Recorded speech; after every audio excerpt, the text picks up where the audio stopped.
What's going on, everybody? It's that time. Let's talk about how we can optimize your trajectory for the most distance. We got the Flightscope Trajectory Optimizer fired up. Let's get into it.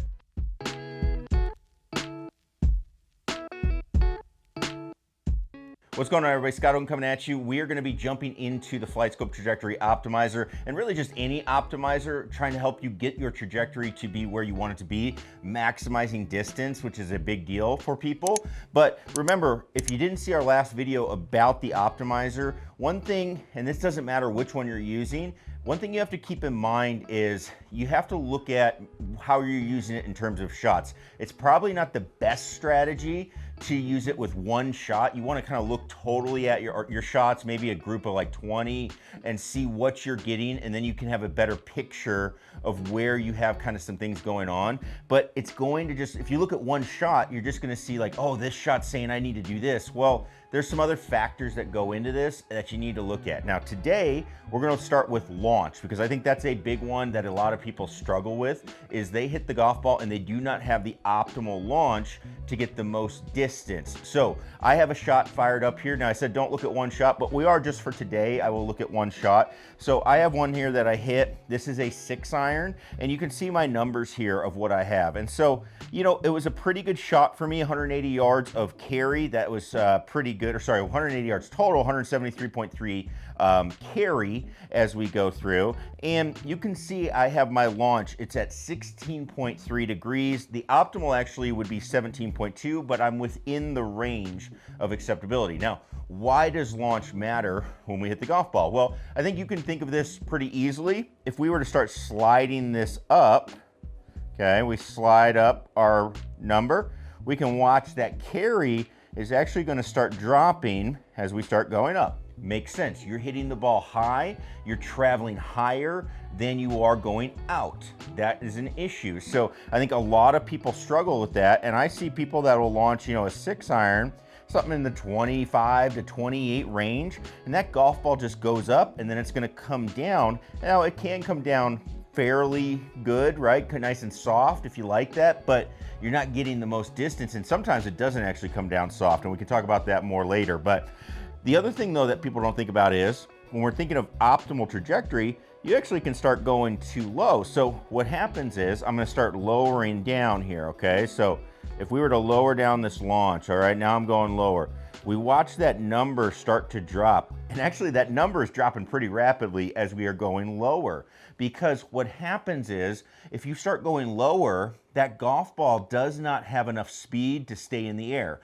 If you hit the ball low, you need speed for that ball to keep going. Otherwise, it's going to start falling, gravity takes over, and it doesn't have as much time before it hits the ground. So it actually carries a lot less. Now you might get some roll, but a lot of times with you're hitting like an iron, let's say, you're not getting enough roll to overcome that carry. So it actually can be a bad thing if you hit the ball too low. And actually that's something I see actually more than you would think, where it can be a major problem for people that are trying to get distance. So it is important to get this number dialed in based on what you're doing. So based on what we just said there, if you have really high ball speeds, you can have that ball take off lower, like tour players do. They hit the ball and they launch it a lot lower than most people. But if you don't have high ball speeds, you need to get that ball to go higher, because you need the ball to go in the air. You need more time before it hits the ground so it can keep going out as you're going. So that's something that you will look at as you're going through your numbers and trying to dial that in. So that's why this launch number is really important.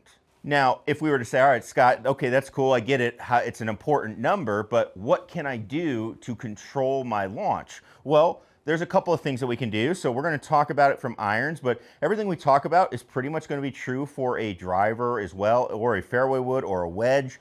It's all going to be just how are we delivering the club into impact. So the first thing I would do is before the swing, there's a couple of things I like to do to influence my trajectory or launch as we're going through. The first is going to be ball position. Now, my standard ball position is pretty much anywhere. I try to keep it between my left armpit and my left ear. So that's my lead armpit, lead ear.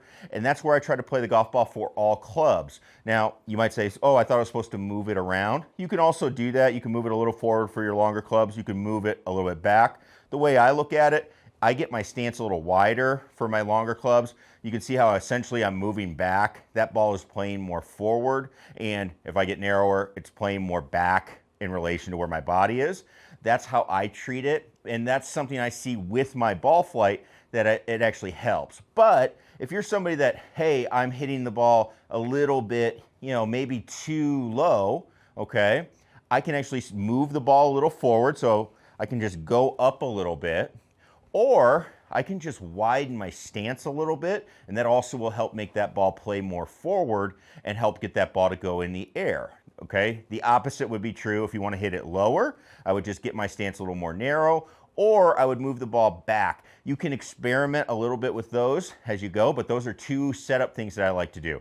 The last setup thing that we can also do is we can actually tilt our upper body, and we can try to help this golf ball get more up. So what I would do is actually just tilt my spine. Now, careful when you do this, I don't want to just tilt and lean back.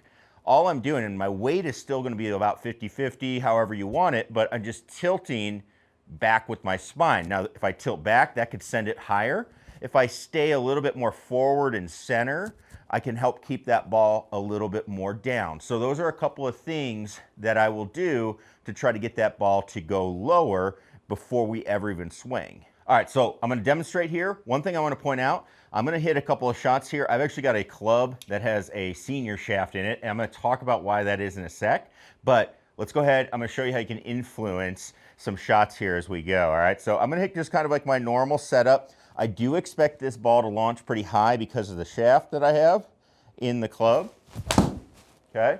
So that's our launch there, 24.5. Not worried about that right now. That is a little high, I don't like that. You can see how short that goes compared to what I normally hit the ball. Let's say I wanna go a little higher, so ball goes, I'm gonna keep it centered, and I'm gonna just make my stance a little bit back, kind of tilt, and just feel this club release as we go, okay? You can see that ball went up to 27.5. You can see this thing is going up through the roof, all right? And then lastly, let's just make this one go lower. So I'm gonna get just a little more on top of it, feel a little more forward, and then again, delay that release as we go through. And there we go, 19.6. You can see what happens, all right? So that is how we can do some things to make that golf ball launch differently than what we are doing with our current swing. Now, I mentioned I do have a senior flex shaft in here. I wanted to do that for a point. I typically launch the ball a lot lower. You could see what I had. That was my club with the 6-iron launching in the, the mid-teens.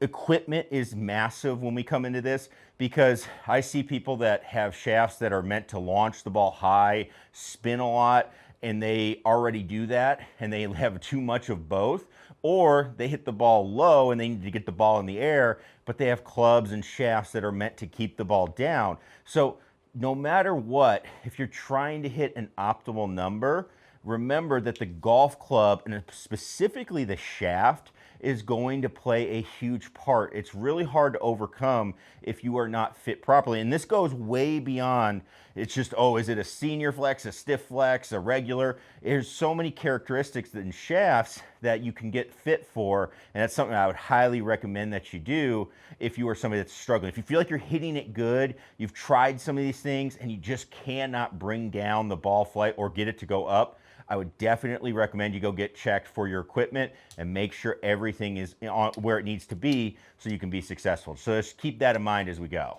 All right, guys, so that is launch on the golf ball. That is something that we really want to control. It really can help your game in various conditions. We will have a video coming up showing you how this will help you with on-course decisions. But while you're in your simulators or you're on the range practicing, this is something that you can dial in. You really do want to try to figure out how to control this because it opens up a lot of doors when you get out on the golf course. So if you have any questions about it, leave that comment down below. Click that subscribe button if you're not a subscriber already, and we'll see you in the next one. We're going to talk about spin and why that is also important. So we'll see you then. Thanks for watching. Peace.